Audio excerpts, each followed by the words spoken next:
That's me in the very beginning. Now I am a baby and getting zoomed from my mom to my birthday. I don't remember a lot about my younger life, but I remember it was fun and I felt so safe. My mom and dad always happy. I guess my mom's sister was mad that my dad was so great, so she called the police and said he hit my mom. We were all reading and they came. I heard my dad yelling, "There's no way!" My mom was crying loudly. Some lady took us away. The court said my parents abused and neglected us. They only loved us. The caseworker lied. I never saw my parents again. I'm still hoping one day they come. I am a victim of CPS and so are my parents. We need to find justice in all of this madness for all of us that are being abused. It's not fair. Every kid I know has a mom and dad. I know they miss me. I bet they fight every day for me to come home. Don't get caught like us. Know your rights.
Selling our children. The corruption may start with the caseworker, but goes through the judicial system, passing the governor through the Senate and into the White House. The entire system has a hand in the business known as CPS. Our children are stolen every minute of a 24-hour day. They are being robbed of their innocence, their trust, their happiness. As parents, we are isolated and betrayed by a government we trust. States are balancing budgets on kids' lives. Only 12% of the kids taken will be reunified. Title IV funding is being riveted with fraud.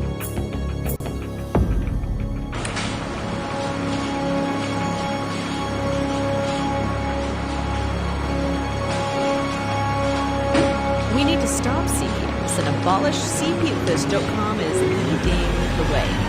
Join us.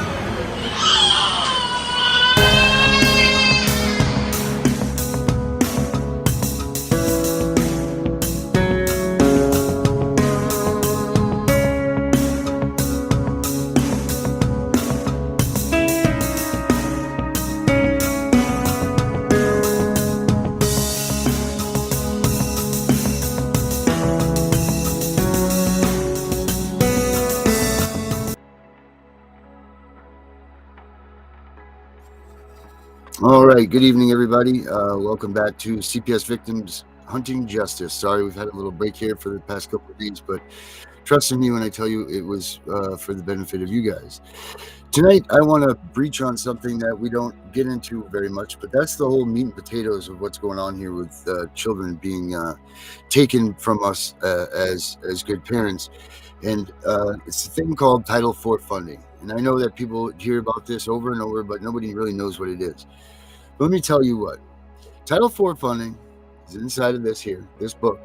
These are the actions that your caseworker or your caseworker supervisor or the organization itself are supposed to go ahead and provide you as services to promote reunification. You see, you only receive Title IV funding if you promote, practice, and enforce reunification. Okay? Now, if reunification is what this funding is, which is how these guys are getting their millions and billions and trillions of dollars, how come we only have a 12% reunification rate? Why is it that only 12% of the families that get their kids taken by CPS are reunified? because there seems to be a hell of a lot of money out there, whole lot of money out there, going to these organizations into these states. But these states aren't returning these kids to their families. You know, and these are things that we need to start to dive into and start to really look at and say, wait a minute, you're right. You know, every 3 months, these people are up for a restart of their funding. There's a process that they need to go through to complete all these monies. The 72-hour hearing, the jurisdiction hearings, the jeopardy hearings, you know, permanency hearings, all these special hearings with the names and such that you have on them. They all have reasons behind them, and that's funding. Right here, I'm going to share with you this article because I can't help. It's my state that I live in, but also, you know, this is Maine is one of those states that this is just slipping by. But I'm not going to allow this to happen anymore. I cannot do this any longer. Let this go by and let this state get away with what they're getting away with. A review of more than 200 randomly selected child protection cases involving reuniting a child with their family found that all failed to meet at least one federal standard for doing so, while most failed to meet more than one. A new report from the Office of Program Evaluation and Government Accountability, which conducted the review and interviewed state workers, parents, and other stakeholders, identified a range of challenges to meeting the federal government's goal of finding permanent home for children.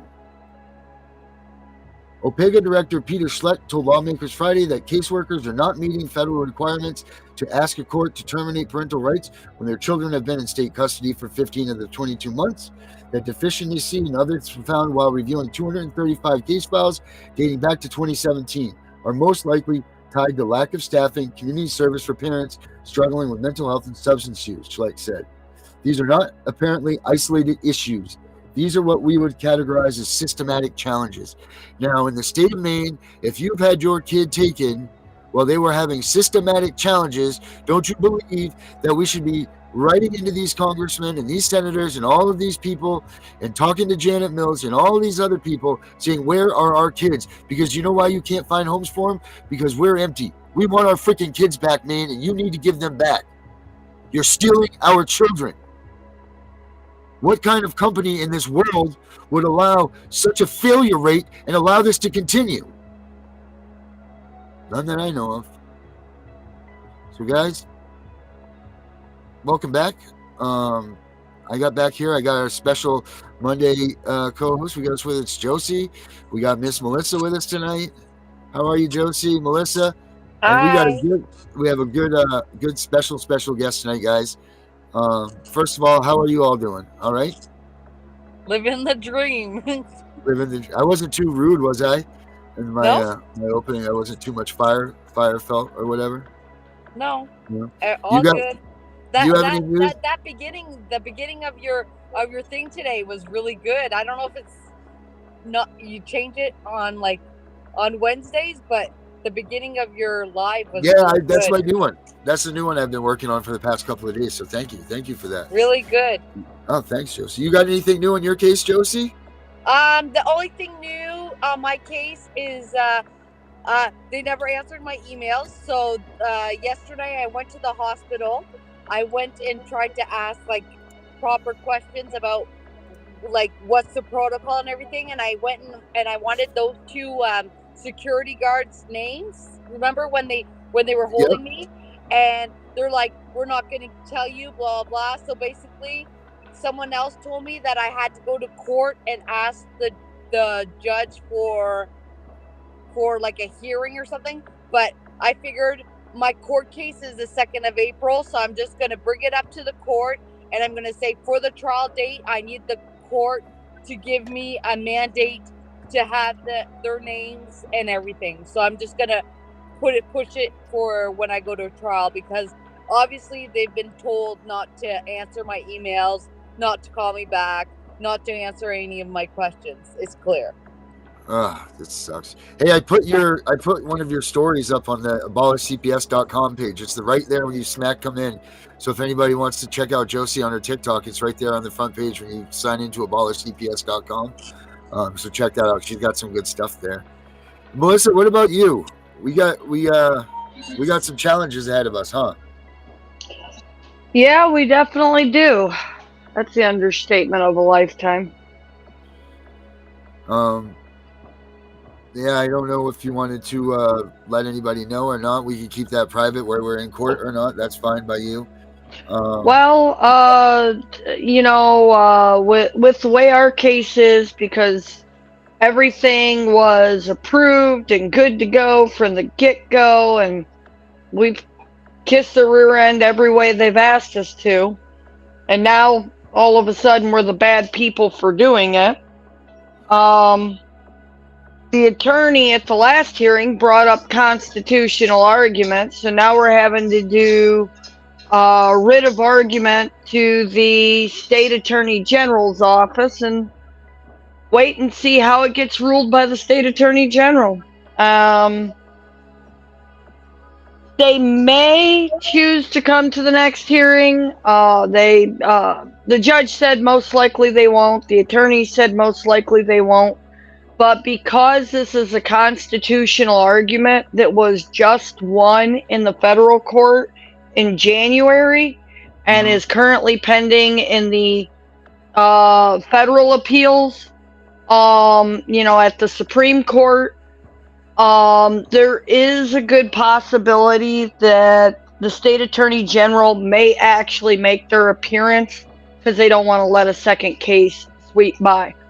But in the meantime, we're the horrible people, but yet under an emergency basis, they moved my daughter last night because she was in a home where they're now investigating them for molestation of 3 other children. 2 years this kid's been there. That's all that this baby knows is this family. And up in the middle of one allegation, they take this baby away. But it took them how many months? And I actually talked to the worker a little bit earlier, and I asked her, I said, did you at least, because I was hoping they might have moved her over with where my son is, being that they don't let them live together. I was hoping that they might have moved her there, even if it's temporary, to maintain the stability and kind of the what she knows and who she knows. Yeah, no, they stuck her with absolute strangers. Of course. Oh, they're such pieces of work. And she's been with that person since she was 2 months old. I don't think me personally, I don't think that there's as much facts to their investigation as what's been coming to me in messages, but I still ain't gonna not turn that stone and then have my daughter harmed. See, this is another thing. I found out some things for you today that I'll call you back after the show and I'll let you know. But part of this Title IV funding is the fact that they keep the siblings together, the fact that they keep your daughter has to stay within the area of you. There's a lot of stipulations for them to get this money, and they've just been sucking the money off of your kids. You don't even have. Well, yeah, because they not even get the title. They not only get the Title IV funding, they're getting over $4,000 a month in Social Security dependency checks from my ex who passed away. Oh, so they got. Yeah, and they're not even using my son's check to buy him school clothes. He came to visit 2 weeks ago, and his pants looked like a capris on a girl, and there was a big hole ripped in the knee of them. Oh my God. And I actually asked, I said, hey, I said, Hannah, I said, what size pants do they want for them? What are the school colors? I will go buy them. We'll discount the fact there's $3,800 going to them every single month on his behalf. I will still go buy him some more school clothes. Mm-hmm. Jesus almighty. Well, tonight I have a friend of mine, I guess you'll call him that. He's a good buddy of mine that we met randomly online quite a while ago. His name is Bo Rupert, and he is an advocate for pretty much anything that sucks against the government that are impeding on the people. But he's got quite a story. Bo, how we doing tonight, buddy? Hey, pretty good, man. How you been? Well, we're hanging in there. We're all upright and taking nourishment. Bo, you want to tell everybody a little bit about your story? How you've come to be Yeah. such a So, well, we'd be here all night if I told you all the whole thing. So we'll give you the best brochure version we can give you. So I did about 9 years in foster care. I went through 3 different juvenile detention centers. The 3 state juvenile prisons Washington State has to offer. I aged out at 18. So I've continued to be an advocate for foster youth, criminal justice reform, police accountability, public transit, all sorts of things. A few years ago, I made nationwide headlines when I was banished from the entire state of Kansas. The ACLU picked my case up, and we won. I'm not banned anymore. It was unconstitutional. This year, I've been working on one specific project that's very near and dear to me. And I think I talked about it a little bit on our last show. Did I talk about Green Hill School? You just got into it a little bit, but not too much. So, Green Hill School is Washington State's maximum security state juvenile detention center. It is the mother of all juvenile detention centers in Washington. It's the main one. Washington State's most troubled youth go there. Now, what does it take for you to be a troubled youth? You remove from your home and cause a bunch of hate and discontent? Yeah, basically be removed from your home, get in fights in the foster homes and group homes, run away, smoke weed, be a kid. Right. That's kind of criminalized now. Right, a kid that comes from getting ripped out of his family, out of his house. Right, so criminalize them. The best as you can expect that you would be. Washington State is one of the worst states for this, actually. They've gotten better, but they're a long ways. So back in August, the Joint Narcotics Enforcement Team raided Green Hill School with a search warrant. They found 2,700 fentanyl pills inside of the facility. A CPS investigation broke out. Oddly enough, DCYF, CPS is, they're called DCYF. They're who operate the facility now.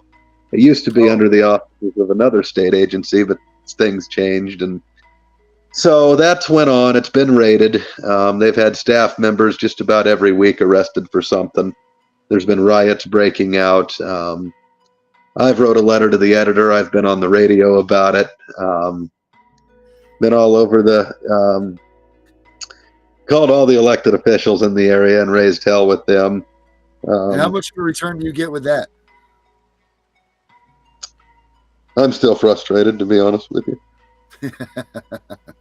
Yeah. I mean, we're going through that. Like Josie's been trying to get a hold of the hospital administration to find out who gave them authorization to allow her grandkid to be taken from there. No one will answer. No one returns their calls. No, nothing. Melissa tries over and over to get in touch with people about her kids. I've tried here in Maine. No politician wants to put their neck out and try to answer these questions. I mean, not since one thing I will say that took me off guard last week was I called into the local radio show because this state juvenile detention center is also in the community that I'm from. So there's a high incentive for local judges to send kids to this facility, the local kids, to help keep it full. And it literally a 10-foot parking lot separates the two. The county juvenile lockup and the state one right across, that's having all these problems. But I called in and I have about 4 times now on the radio raised a lot of hell about this. And what struck me as odd is the police chief of Centralia called in after I did. And he asked for people to come forward anonymously about Green Hill School.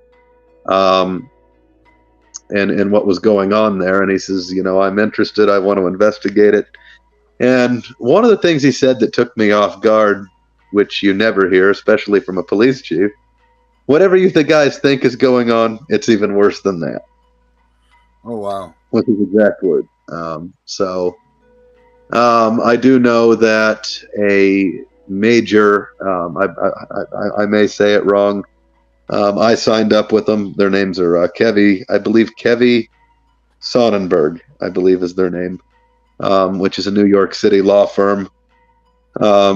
They went ahead and opened up a tort file here about a month ago and started trying to reach kids on social media, former residents from there, over the past 20, 25, 30 years over sexual abuse. So there's been a lot going on, as you can imagine, in the last few months. It's been almost impossible to keep up with it. Hey, Bo, I know that you're busy.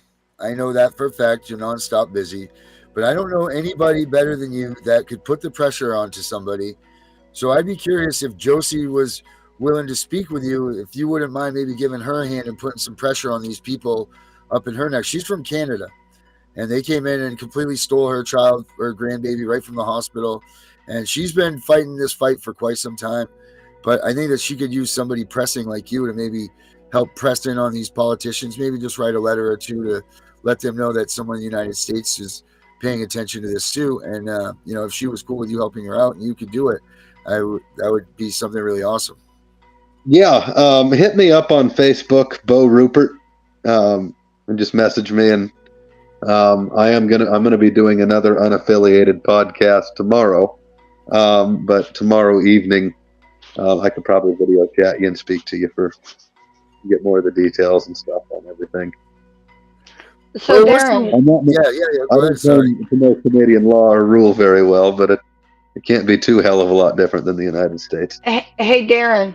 Yes, ma'am. At one point, I actually was working with our governor's office. I had a rep there that he was calling me. He was super proactive and he wanted to do something to see what he could do to help. And once he found out how corrupt, kind of like the bad juju going on in my case, yeah, we got blacklisted up there so quick it wasn't funny. Now, no one calls back. Don't matter how many times you call them. Because, see, the judge we're in front of was directly appointed by Governor Ivey herself. Yep. And it was kind of a little bit of an election fraud because the previous judge had won the election. He took bench for 6 months and then retired at 50 some years old. So he didn't really retire. He just didn't feel like being judged no more. Right, and when he stepped down, the governor appointed the judge's recommendation to step up as judge. Well, the recommendation was DHR's attorney. So he went straight from their attorney to their judge, and his best friend went straight from an independent attorney to their attorney. So, yeah. That's just crazy. Is there a lot of that goes up there in Canada, Josie? Do they have the same corruption like we have down here? Like it seems like everybody down here now is put into power by the person that's sitting above them. They all have their own little mafias in each state. I mean, that's all they're doing is it's basically a little mafia. I mean, that's why I think sounds exactly like the same shit, different pile. Same thing. Yeah. Yep. So there you go, Bo. It's just the same as this country. It's just crazy. Same pile of shit, just a slightly different odor. Yeah. But I can tell you here in Canada, like in Quebec where I live, like for the past week, I don't know what's going on, but like there's a whole bunch of reports on CPS cases in Quebec. There was even an article in the news how the social workers are now being portrayed as victims. It's my God. There's something weird. So now the social workers are now going to a journalist saying that they are scared for their lives, and I was like, wow, that's weird. Like that's exactly what happened to my social worker. So now they're trying to get empathy from the public, saying like their job is hard and they have trouble and they're being treated as pedophiles and people are telling them that they're stealing the baby.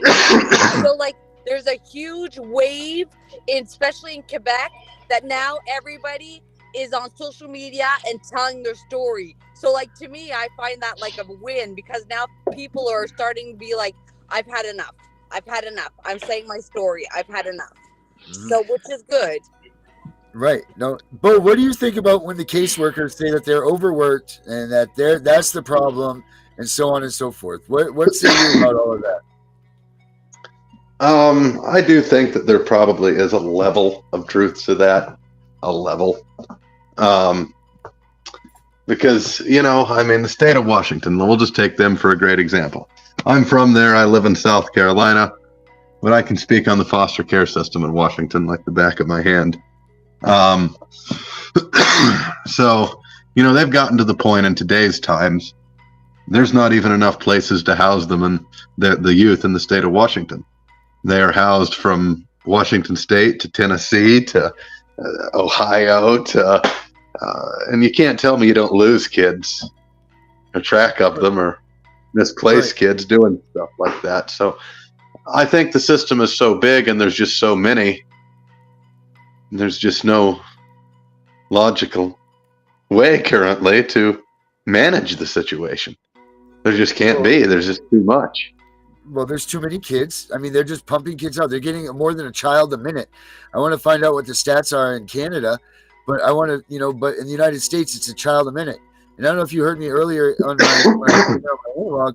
So Title IV funding in this country, I don't know if they have, what they have up in Canada for that, what funds them. But they must have something very similar.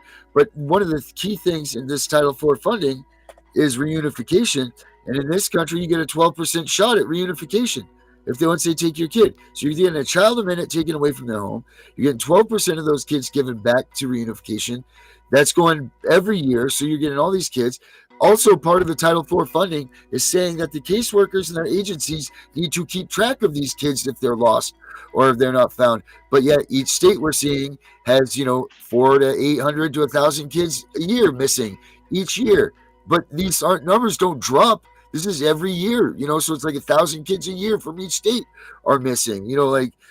There's just too much money. This thing's too overrun. You're having people out there just grabbing things like get and go. How many kids can we get? Woo! It's a chore. It's their job. They're getting incentivized to do it. There's so much money coming in hand over fist. I'll guarantee you that this Title IV funding is funding most states' economies right now. I would go out there to say that. And I mean, there's just the only way to stop this thing is to throw the whole damn thing out. Give everybody their freaking kids back, and just start from something there, and penalize these bastards because there's gonna be plenty of money left over. Let us all have a little chunk of this cash. There's no dollar amount you can put on losing the first of your children. Your children's first haircut, their first steps, all of these things that you miss because your child has been put into foster care by some asshole that jumped the gun or wanted a new car. So I mean, these are things that are going on, and you're not going to stop that. If you work for a top company that's giving away Rolexes, you want a Rolex too. You're going to do what you got to do.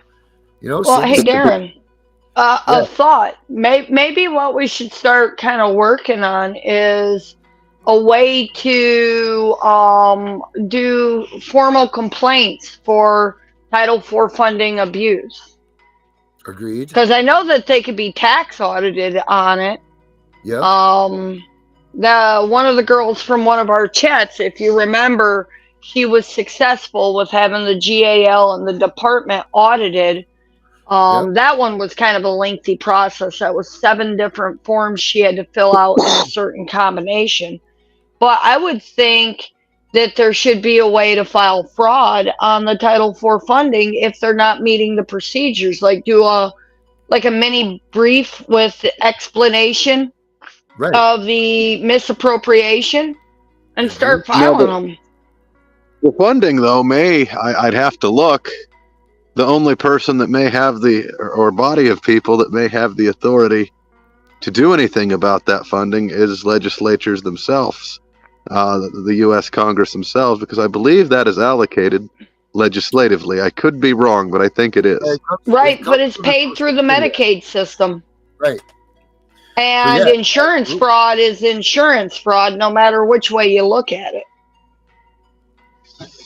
Yeah, I mean, if these caseworkers are filing out their paperwork saying that they're going and gunning for unification, it's the best interest of the parents and all this stuff, they're lying. I mean, up until the day of my TPR, get this, the day of my TPR hearing, which is termination of parental rights, they still said that that the goal was reunification, even though we were sitting at the courthouse at trial determining our parental rights. They still stated the goal was reunification. Now, if that's not a shot in the head, I don't know what is. You know, like what? You're supposed to skip out of this one? Woo, I missed that one. Now let's continue to go. I don't know. But they're doing this to a lot of parents. I mean, they're cutting the federal guidelines say 15 to 22 months. Josie, do you know how much it is up there in Canada before they will try to terminate your parental rights? Like how many months? I think it depends. I think there's like an actual law for like the little ones for like under 2. So like normally like the adoption process, they say like it's like a year within the family, within the foster family. If they've been in a year, then they try to push for adoption. But then like when they're like from 6 to 12, it's like a different number of years. Right. And so, but like when they're little, they try to, I think it's like it's it within the 2 years that they're out, and they push them out really fast, right? Right. So for adoption. And all of this with running into problems with services, with them not getting able to get you the right counselor, or they put you in the wrong place, or say that there's nothing available, or you can't go to this doctor, and you can't do this service, you can't do this, exactly. And all the time bombs ticking, and there's nothing you can do about it. Exactly. Yeah. But what do you see about services that these places are providing, and they're not getting produced for these parents and such? Like, you know, like what do you, or the kids even in these things, in these cases, that aren't getting the services? I mean, because the children in the foster care system should be the number one concern of what is going on with their mental health, because these statistics show that coming out of the foster programs, man, you have a shitty shot at life in reality, and that's right. Not being rude. That's what these programs you know, this is just a great example. I've always said that, you know, at-risk youth and foster kids are the first people that get their budget cut every single time. That's the first people. Buffalo, New York is one of the greatest examples of that. They took $700 million from the foster kids to build Buffalo Bill's new stadium and fund that. So it's like, you know, they're always the first one to get the short end of the stick. So and they should be the ones that are getting the most attentive too, because the states, you figure the state's doing this to them. The state's the one that's responsible for all of this shit that's happening to these kids. So they should be paying for their recovery first and foremost. But it's pretty much like this, right? You get adopted or thrown into a home, and sayonara, good luck with yourself. Right. And that's just not right. I mean, maybe if you're lucky, you land into a loving foster home. I mean, Josie, this kind of stuff, and you too, Melissa, same with me, scares the shit out of us. Where's your kid going to end up if God forbid you don't get your children back? Where they go, what happens to them? You know, like that's a whole other fight. That's the fight that I'm in right now. Like it sucks. You know, like where's my kid? What are they doing? What are they up to? What are these people doing to them? What, you know, like so on and so forth. I mean, just to have that worry alone will cripple a parent. And then how are you supposed to be a productive member of society when all that's on your brain is that? Well, and in my case, Darren, the one place where I thought they would go would be the foster parent that my daughter was just ripped out of, because she wanted to keep both the kids, and she wanted to keep us as the parent to the kids, and she just wanted to be, you know, aunt to the kids. You know, because she didn't want to divide the family. She cared about the best interest of the child. And I think that's one of the reasons that they rushed to move my daughter like an hour after notified. Right. Just because they knew that family was going to allow you to have access, and they said, stop the record. Let's get this out of here. We'll make up an excuse. That's all that freaking happened there. You know that, I know that, we all know that. Because it's so funny that all the things in their manuals and all the things that they talk about all say, keep that family bond, and their actions don't do even a morsel of what they're saying. They actually do the opposite. They keep that kid furthest away from the family as they can, it seems like. You know, like anybody you put down on the list to say, like, I want this person to be a caretaker or a watcher, they deny. Well, how about, you know, Joe Blow down the street that's, you know, got a couple of child pedophile charges on him, but that's okay. We'll put him in that house. Or, you know, the kids that, you know, their aunt, their uncles, you know, raped the last set that came through, but we'll forget about that. Let's put them in there. You know, it's like they just turn their heads, but yet because, you know, you smoked a joint or because you did something completely acceptable in the eyes of any person in the United States or Canada, but some asshole Hell, thinks it's I not did even- services with them voluntarily because my daughter from Michigan needed help. Right, and that led to this crap. It's crazy. Hey, Darren. Hey, Bo. For the record, I'm smoking a joint right now. Yeah, I knew it too. I watched your cough. That's fine, man. We're in America. Hey, I'm in Maine. You could be doing that all day long, right here. Just Hashtag legalize, everybody. I love it, Bo. It's legal up in Canada, so you'd be fine. Is it legal in Canada now too? Yeah, legal in Canada. Now, in I Canada, did. Can you walk I around? did and smoke want pot? to. Sorry. Yeah. No, go ahead. I did want to share with everyone some new information you might not know yet. Earlier this week, the Supreme Court, the United States Supreme Court, ruled that public officials can sometimes be sued if you're one of their critics and they block you on Facebook. So really? for those of you that, yes. So what can you sue them for? You what? Because they're supposed to be active members of society because they're for the government. They're supposed to be Yes, fully and available. you're supposed to be able to engage with them. And basically it's choking off your First Amendment rights when they block you. Aha, that's great. So That I is- wanted to share that with everyone. I can tell you this: my trolling since the ruling has reached new levels never seen before. But Yeah. That's when I always knew my podcast, when new podcasts would come out, I knew it was great because all the caseworkers would watch that first round. You know, they'd be out listening. I'm like, watch, you can see them do it. They knew my podcast was coming out, and I'd have, you know, sky's the limit one day. It was crazy. But it was all caseworkers. Right. You know. All right, we got Herbert here. Herbert's in the house. Herbert, how we doing? What's up, man? Herbert? Good. How you doing? We're doing all right. Hey, how you been, Herbert? It's been a while. Hey. Yes, it has. I saw you the other night, but you disappeared. You were on for a minute, then you left. Yeah, I think I was part of it, and then I ended up getting called into work, so I left. Yeah. Herbert, you got Hey, any Canada. new news? Do you Canada, have any how are new you, news? Canada? Is that Canada? Who's that? Oh, that's Josie. Yep, she came in for a special night, a reunion night. Yes. Is that Hi, Canada Herbert. up there? Yeah, that's that- Josie. She's right up top, buddy. Hey, Josie, I thought about you. There was a show on about females in the military. Oh, yay. How did that And- go? I thought it was cool. I thought about you because this lady was from Canada, and she had to do exercises near Quebec. Oh, cool. And she had to be able to speak French. And she was talking about her experience as a female in the service. And I was like, wow. She was an armory, I guess, with, guns and everything.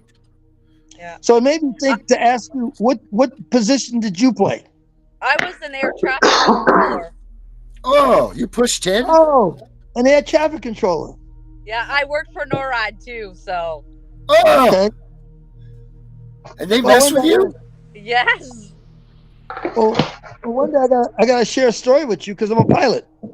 Really? That's cool. Oh, you guys just got. You guys just. And I flew around the control tower one night because I lost my electric in the airplane, and I was waiting for the light gun, and I never got the light gun. Oh no, for real? Yep. And so I was up about 3,000. I flew around, and I was watching the airplanes that were landing 2-4. So I just followed on the downwind with the last airplane coming around on base to final, and then I threw whatever I had left into my landing to come down for a landing. Oh my god. You had no And then pawns at and then all? I taxied. Nope. Then I taxied to the base of the tower, rung the doorbell at ISP. That's ISLIP. And I taxied to the base of the tower, rung the doorbell, and I said, "This is November 18936." They said, "We've been trying to call you." I said, "Well, I'm obviously on the ground now." Right. Wow. That's a I've never scary used thing. a gun. Thank God. I know how to use a gun, but like that, the light gun, but I never got to use it. Thank God. Yeah, but that's the problem. A lot of controllers, they didn't even look in the sky to see I was doing circles. They knew they were talking to me, and I disappeared. They gave me an approach, and I was trying to confirm that which way you're landing. We landed runway 24, Windsor, this and that. You know how you guys talk. Yeah. And Yeah. and all I knew was 24. I mean, I didn't even know 24. I still didn't know which way we were landing. That's crazy. Straight into the tower, I guess. No, it was at nighttime. It was nighttime, and I just flew over. She knows what I mean. I flew over the control tower, waiting to get a light gun to give me permission to land. Right. Hey, Herbert, you know what? I got to say this real quick. My passengers, I told them that, oh yeah, we're doing the circles for a reason. It's part of the procedure. Because I don't want them to get scared. Oh, jeez. Hey, Herbert, you've been watching that. Did you watch that show? Josie, what was the show that we've been watching? The program. The program, yeah. Right. And Bo, have you seen this? Have you seen the show, The Program? I saw it from beginning to end. Well, that's kind of what I picture Bo's place like when he talks about the places that he's been in. It's probably the same thing, yeah, for sure. Herbert, what's the place? What was the school in New York? Oh, you're talking about the elementary school? No, the one in the program. Ivy League, Ivy something. Ivy something. Yeah, I forgot. Ivy Academy. Ivy Have Academy. you heard of that? Have you heard of this? Bo, have you heard of this program? Yeah, Ivy Academy used to be upstate New York, right off the Hudson River. But you have to understand, we knew it as an academy for kids. It's like, I don't know. At that time, troubled children, you know, like, and who would go there would be the kids of the very wealthy, because that's $4,000 a month. I know. Yeah. And these kids would be in a the troubled teen industry. I was like, exactly. Yeah. Have you seen this, Melissa? I guess she didn't hear it. Bo, was that what you should check this thing out, dude, because it's a lot like what you say your school was when you were in Washington, those same places. They would be locked into this building. They never were to go outside. They couldn't look anybody else in the eye. They'd have to look down at their computers. They weren't allowed to talk to people. They were just kept in this building, and they would have to cycle out. And sometimes it would take these people 15, 22 months to go through this system. And it was abuse like you've never even heard of. It was crazy. If I sent you some documents on Messenger, could you put them up on the screen and show them to everybody? Yes, sir. All right, let me do that real quick. I might. Yeah. I got to close out of this Chrome browser, but so I don't know if it'll keep me on. But if not, I'll just rejoin. All right, sounds good, bro. We'll be waiting for you. All right. Oh yeah, and then something happened today too. Because I was saying everybody's talking about CPS. Yesterday, I guess there was and it made me think of the program. There was CPS where kids did a riot and they broke like $20,000 of stuff in the children's aid. So I was like, yes, sir, good job, kids, man. I was like really happy. That's awesome. But you know something else with that show I enjoyed the fact. Do you remember when they met with the lady that used to work there in the diner? Yes. Yeah. That was right there. I said they got a great litigational suit because you got a witness who worked there. And remember how she even laughed about what she did to the girls and everything? Yeah, she thought it was a joke when they were interviewing. You know, she was, ha ha ha, I probably don't remember you. You know, it was bad what I did, yada yada yada. It was, you know, like it was. She didn't take it to the. Did she even know what she was doing? Do you think, or did she think she was just playing her role? She was playing her role. That's basically that's what she's saying. I was just there to do what I had to do. That's right, but she didn't realize that now she's a witness for those kids. Yeah. To confirm. How they got kicked out. They got kicked out because the owner was like a former thing of the Ivy Ridges. Remember they got kicked out. Right. Yeah. Right. Now, I'm gonna give you guys another show if you haven't seen it yet. I put it. By the way, I put this show on my next door. Josie, I don't know if you know what next door is. In my community, Not what you think it is. huh? So it's not what she thinks it is. Okay, Is it? Next door. It's where we can communicate. We can all communicate. Literally, thousands of us can communicate with each other right here in our developments. So when I put on the program, people, took to it and they looked at it. But then one lady got back to me and says, "You think the program is something? Wait till you see Last Stop." So I'm telling you guys, you got to watch Last Stop. It's on Prime Video. So write it down. Last Stop. STOP. Yeah, I'm gonna throw. I watched Last Stop. I looked at Last Stop, and I was like, "Oh my God!" I was like, "The program is just—it's not even the tip of the iceberg." Wow. Well, it makes you wonder. Wait how till you many see Last Stop. You're also going to see similar things in Last Stop. In the program, did the girls have to clap their hands together? I forgot which one because I saw both shows. Did they have to sit in the room for 8 hours and clap their hand and recite something? Yes. Okay. Yes. Okay. In Last Stop, there was a ritual like that too, that they had to do something for long periods of time. And I'm looking at all this saying, where is CPS? Right. They do the same shit inside of there. That's my daughter. My daughter told me, "Mom, watch the program. It's exactly what I lived in CPS." Really? Yes. So this is my daughter said, "Watch it because this is exactly what she lived in it." So this is exactly like CPS. When I was watching it, I was like, "Holy shit!" My daughter experienced that. The fucking searches, like where she had to like strip search at like 13 years old in front of people. She did the same fucking thing. Same thing. Wow. Go in here. And these facilities are doing far worse than what parents are doing to their children, and nobody's inspecting those facilities. 100. There's no oversight. That's exactly the problem. No oversight over over CPS. Darren, can you hear me okay? Yep, we can hear you, Bo. Yeah, can you read that aloud, that letter? Sure. So this says here, it says, "Letter to the editor from Green Hill School needs systematic overhaul." Let's see. It says, "This letter is regarding the search warrant that was just executed on Green Hill School by Joint Narcotics Enforcement Team. Green Hill School is the state of Washington's long-term maximum security juvenile rehabilitation detention center.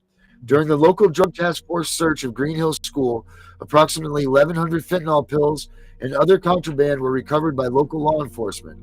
In a press release put out by Centralia Police Department regarding their investigation into this matter, it was said that many overdoses of residents occurred at Green Hill School. It was also stated that these overdoses were being handled internally. I cannot believe that this is how the situation was being handled. I'm really surprised and grateful that one of the residents there did not die because of this. As a former Green Hill School and lifelong Lewis County resident, I can personally, without a shadow of a doubt, in my mind, this raid on Green Hill School was at least 15 years overdue. Corruption throughout Green Hill School has run rampant for decades without any end in sight. Over the past several years, these 4 different female staff members have been arrested for engaging in inappropriate sexual conduct with residents. One staff member was arrested and indicted by the FBI for dealing, trafficking illegal narcotics into Green Hill School. A multi-million-dollar lawsuit was settled with multiple victims of sexual abuse that occurred at Green Hill. A staff member sold a firearm to a resident that was later used in a drive-by shooting, and a few escapes have occurred. The buck is going to have to stop somewhere. Serious conversations need to take place about changes and reforms being brought to Green Hill School. A few measly bag scanners, body scanners, x-ray machines, an employee training academy, and advisor academy are simply not enough.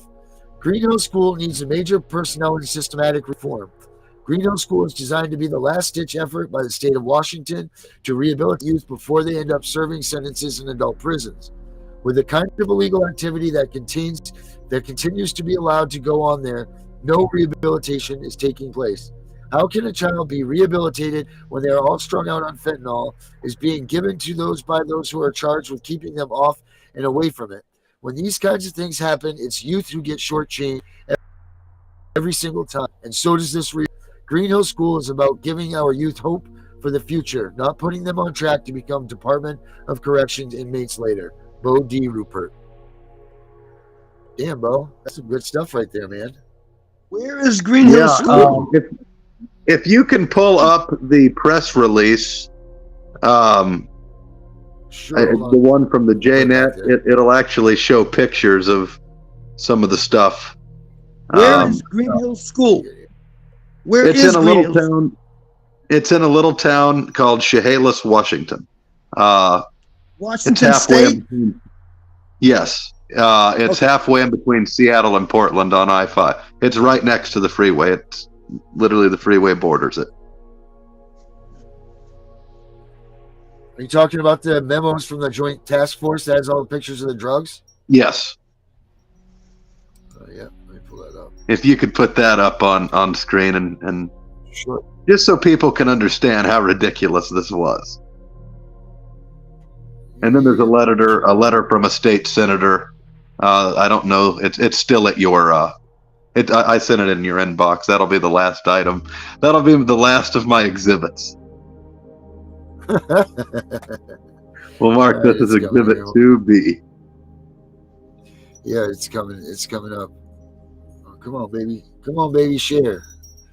We love to share here. While we're waiting for his share, I did some research on that driving vehicles without a driver's license. Is it solvent citizens? Correct. Okay. Oh, baby. After doing my research, a person can take it to court, but the officer is going to give them the ticket anyway. They don't have to take it. They don't want to, but they're going to be issued a summons for the violation. Let's say it's a stop sign or whatever, but they're going to be issued a summons. Come on, baby. Okay, here we go. Oh. I'm exhibiting. I'm trying to exhibit. It's saying that it's sharing. Sharing is caring. There's me. We don't want to see me up here. We have a big old Darren on the screen. Yeah, we don't want a big old Darren on here. You just broke my phone screen, Darren. I know it. I know. It says 10, doesn't it? Right on it. Come on, baby. Share the screen. Messenger. Come on. Here we go. Try again. So I did the research, Darren, and I haven't found anybody that has won in court yet. Oh, you have not for the licenses? Yeah. Oh, I mean, we'll get Rick Martin on here. I've heard rumors of people winning for that, but I've never actually been able to confirm them. Say that again? I've heard rumors that people have won in court before for that, but I've never been able to confirm whether they were true or not. Okay. Come on, baby. Sure. Well, I did research. I haven't found anybody that won. But Yeah, they I have wouldn't- taken it to court. In other words, they have a summons for maybe traveling too fast or traveling through a stop sign for, like, say, $60, but they ended up spending over $9,000 to take it to court.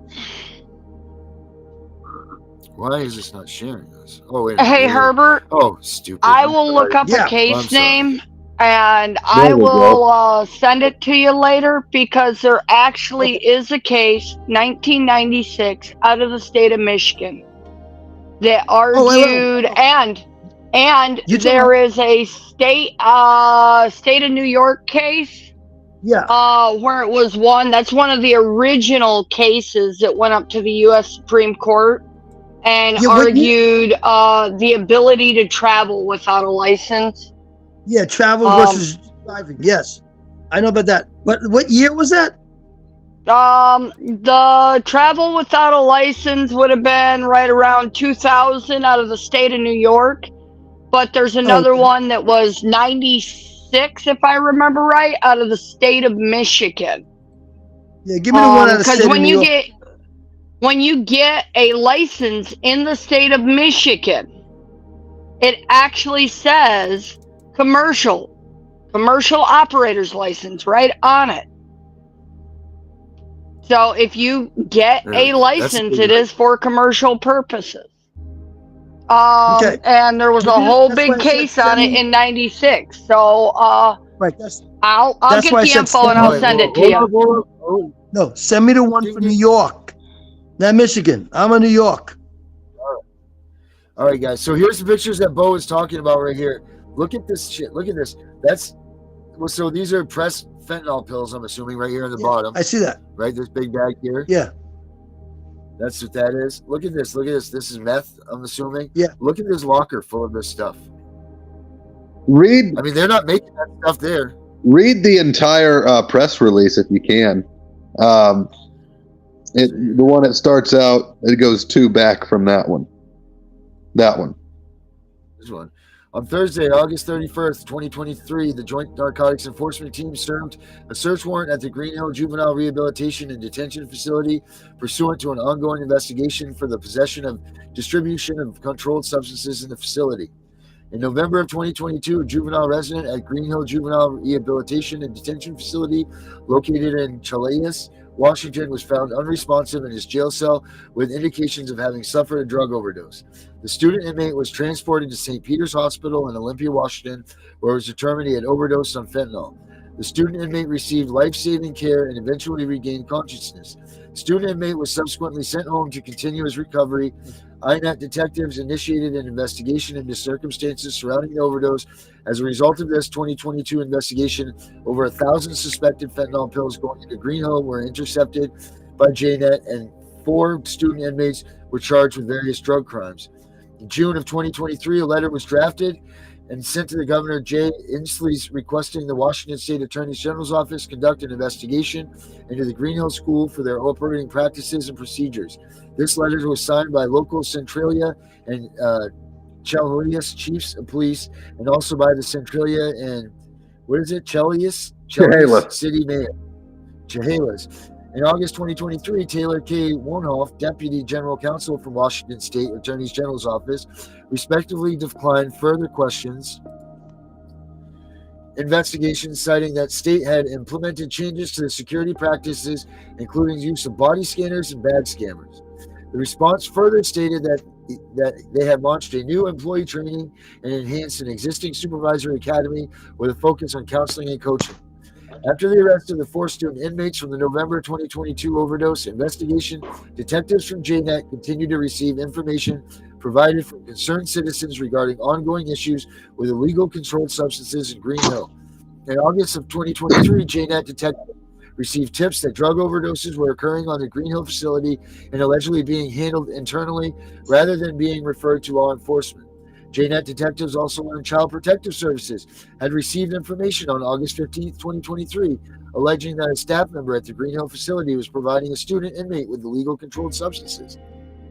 Recognizing the devastating effects of the recent fentanyl overdose investigations to the student inmate within the Green Hill facility, JNet initiated a new investigation into allegations of overdoses and illegal drug use in Green Hill. On August 17, 2023, a JNet detective accompanied a CPS investigator to the Green Hill Juvenile Rehabilitation Detention Facility to follow up on the CPS complaint regarding Green Hill staff member providing a student inmate with illegal controlled substances. After contacting witnesses there, the JNet detective learned staff members had taken suspected fentanyl from multiple student inmates connected to the CPS complaint. The JNet detective contacted an administrator at the Green Hill facility and asked for the fentanyl pills that had been seized. The administrator stated that he would coordinate with the detective to get the illicit controlled substances to law enforcement.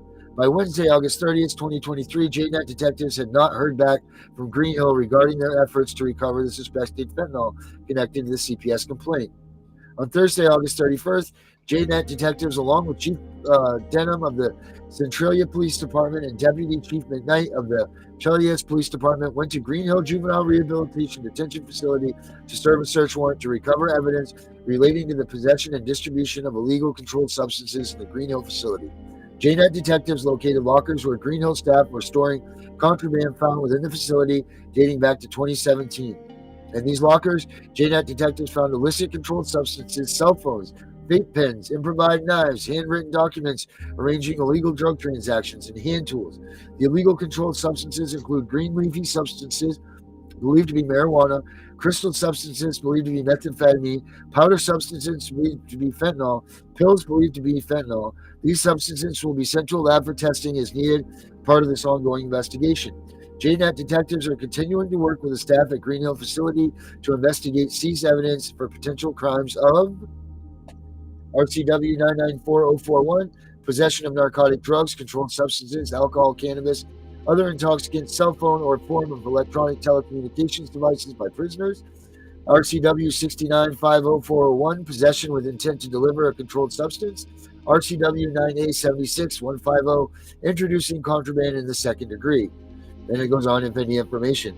That's a crap load of stuff in this place. And just think, this is Washington State's main juvenile rehabilitation detention center. Wow. So you can't tell me those kids are getting rehabilitated. No. You can't tell me those kids are getting help.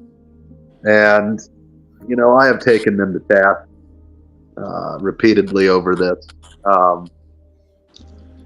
One more letter, Darren. It's the last. All right, one more, and then we got to wrap it up. So sure, what do you want me to read, buddy? It's the one from the state senate. That's crazy. Dude. Fentanyl is like the most dangerous drug out there right now. Like they want to kill them. What the fuck? Yep. That's No. what they're doing. No, Which one? worse- This one here, Bob? The last one? Yeah, the Worse very than last fentanyl. one on Facebook. Worse than fentanyl is they're lacing it with horse tranquilizer. Yeah, I heard that. and Called Trent.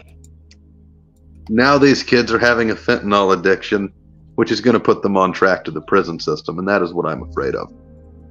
They cheated so many kids out of a fair shake. It's unbelievable. This is probably one of the most biggest travesties I've ever seen. Probably. And It's up there. like, I mean, they're in on it if there's that much drugs. Like, Right. like strip search, blah blah. It's not the kids that are bringing it in, obviously. Right. None of them have a fentanyl machine inside their room. Yeah. Right. You know, someone should reach out and try to set up something to where there's a certain level of immunity if those kids become drug-based offenders to help with their rehab as kind of, you know, maybe even a suit against the school. Right. Because these people are going to start coming out of the woodworks at 25, 27 when they're robbing and stealing just to get high again. Right. Uh-huh. That's right. And there should be some kind of, the governor should be held responsible in a way to have to maybe not really necessarily pardon, but to offer free services to them because it was their fault in the beginning. One of the worst situations about this is the governor doesn't want to get involved. It's his last year. Now it's his facility, but he doesn't want to get involved because he's our longest serving governor in the whole country right now with 3 terms and 12 years under his belt. And this is his last year. Stop too. So he Then doesn't want heck, to get start a suit against him before he steps down. That way, that way, you know, it's still handled within the requirements of his term, even though it'll carry on to the new governor. So the responsibility will switch hands. All right, let me see here. All right, let me read this one for you. Last one here. Oh, don't mind me and my vacancy here. You're okay. This says here, Governor Inslee, it is no secret that the environment of Green Hill Schools in Chelios has become extremely dangerous for students and staff. News reports have shown you claiming the situation at the facility is improving. The reports of repeated riots, multiple drug overdoses, smuggling of contraband into the facility, employee misconduct, lack of proper supervision, and other incidents paint a different picture, one of chaos and lawlessness. When the chief of police in Centralia, Stacey Durham, requested that you investigate the facility, you dismissed his concerns and first-hand reports of how bad the situation had gotten. When asked about the staff storing contraband in lockers and turning it over to law enforcement as required by the law, you claimed there has been misunderstanding and said they were improving thanks to the state taking stronger measures to keep drugs out of the facility. I assure you that things are not improving. Assaults are more frequent and drugs are still flowing into Green Hill School. According to a news report on February 6th, there have been 34 911 calls from the facility since you made the claim that the stronger,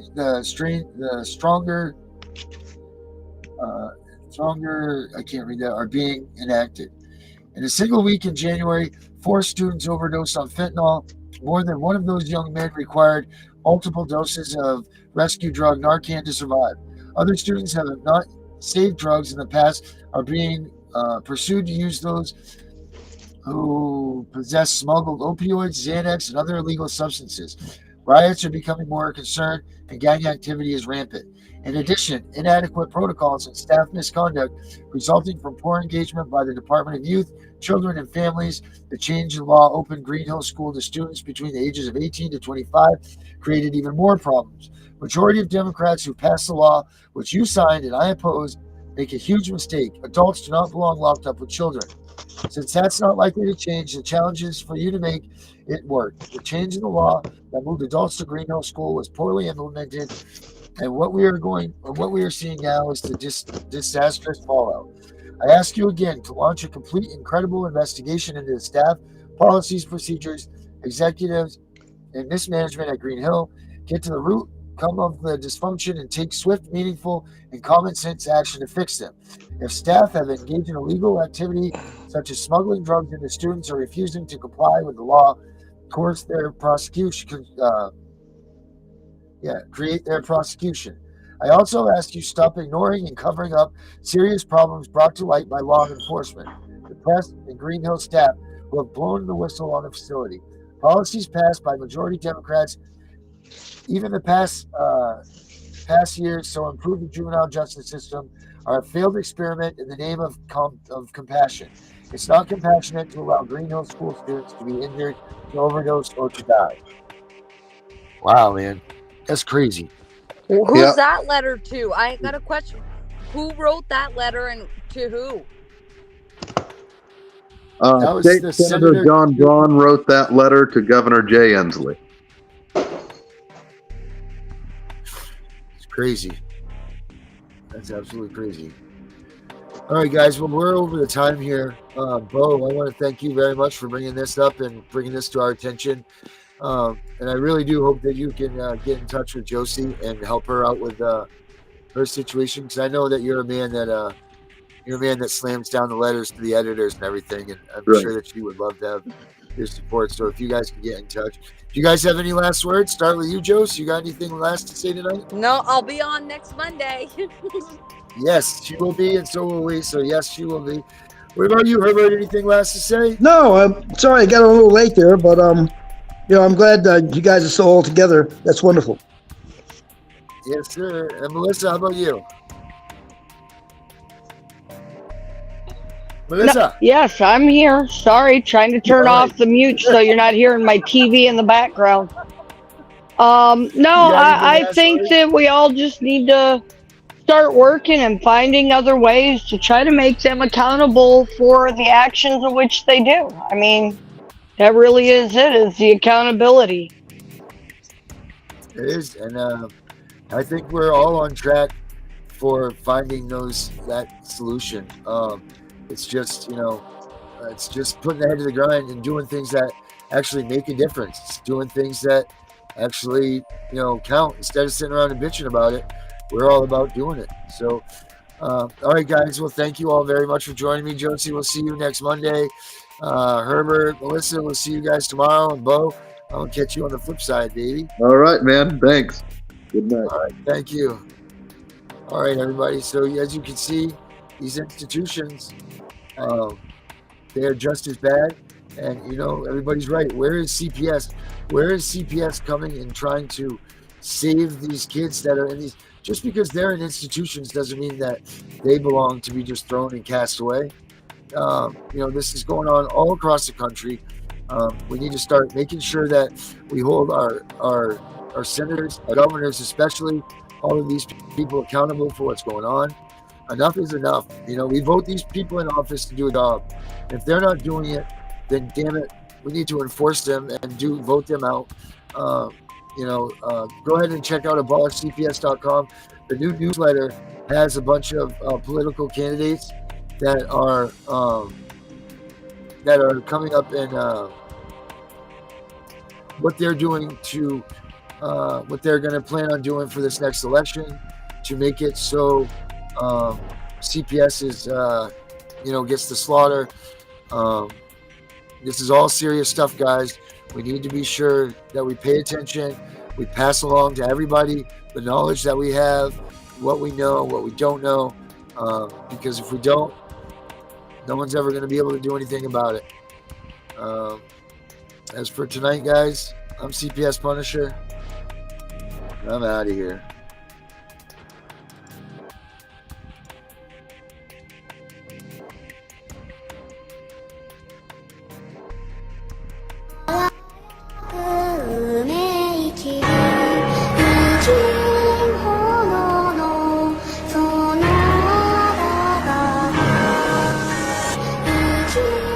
Mommy's right here.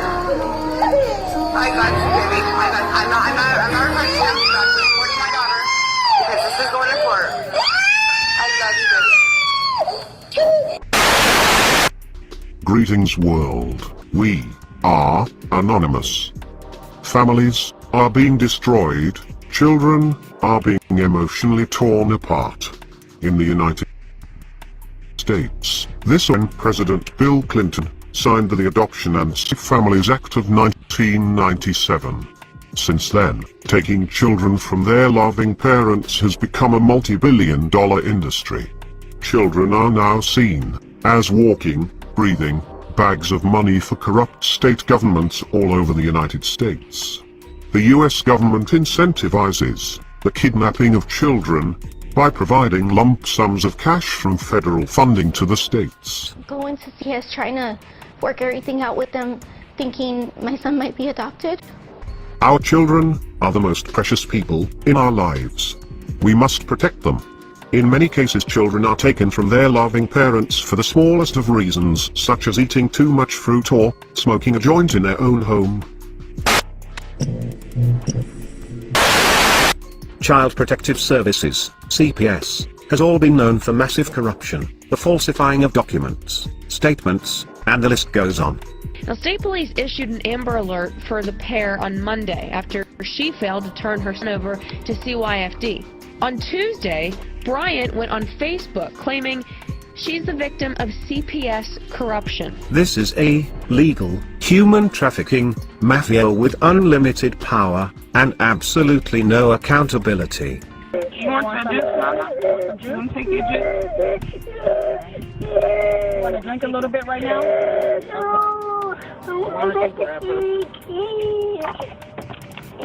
Let her hold her since she seems to be kind of the calmest right now.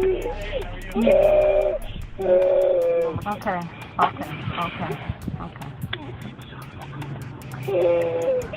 This is a call to all, remove your fear, and put on your masks. Find all of the CPS groups on social media platforms, get involved, do extensive research. Arm yourself with information. If you live in fear of the CPS mafia, then remove your fear, join with others and fight back. We will push to change the system, as long as the CPS, uses corrupted methods to destroy our lives. The Department of Child Protective Services has become a protected empire, built on taking children and separating families. This is Nancy Schaefer. She gave up her career, and later her life, for the fight against CPS. The details of her murder are very suspicious, and many believe that she was murdered by the CPS for her heroic deeds. Please research her. This is not to say that there are not those children who do need to be removed from wretched situations and need protection. However, my report is concerned with the children and parents caught up in legal kidnapping. Having worked with probably 300 cases statewide and hundreds across the country, and in nearly every state, I am convinced there is no accountability. There is no accountability. There is no accountability in Child Protective Services. CPS is well known for massive corruption and criminal acts. Assault, burglary, DWI, theft, domestic violence, indecent exposure, prostitution, possession of cocaine and marijuana, and selling alcohol to minors. What do all of these crimes have in common? They are just some of the crimes committed by people who work for the Texas Department of Family and Protective Services. That's right, the agency in charge of protecting Texas children. We found more than 370 employees have a criminal background. Some have direct contact with foster kids. David Mendoza pled guilty to assault with bodily injury to a family member and violating a protective order. He's a CPS supervisor in El Paso. Richard Landon was arrested for indecent exposure in 1997, and in 1994 he was arrested for prostitution after soliciting an undercover cop. He also works for the Texas Department of Family and Protective Services. Look at that baby. Look how beautiful that baby is. They'll get hundreds of thousands of federal funds, especially if they put it on a couple psychotropic drugs, and then they'll adopt it out to somebody. We call all to join together and stop this mafia. Child Protective Services, also known as CPS. CPS custody is one of the most dangerous places for a child. Many children are abused and sometimes even killed. If somebody hurts my son, I'm filing a lawsuit.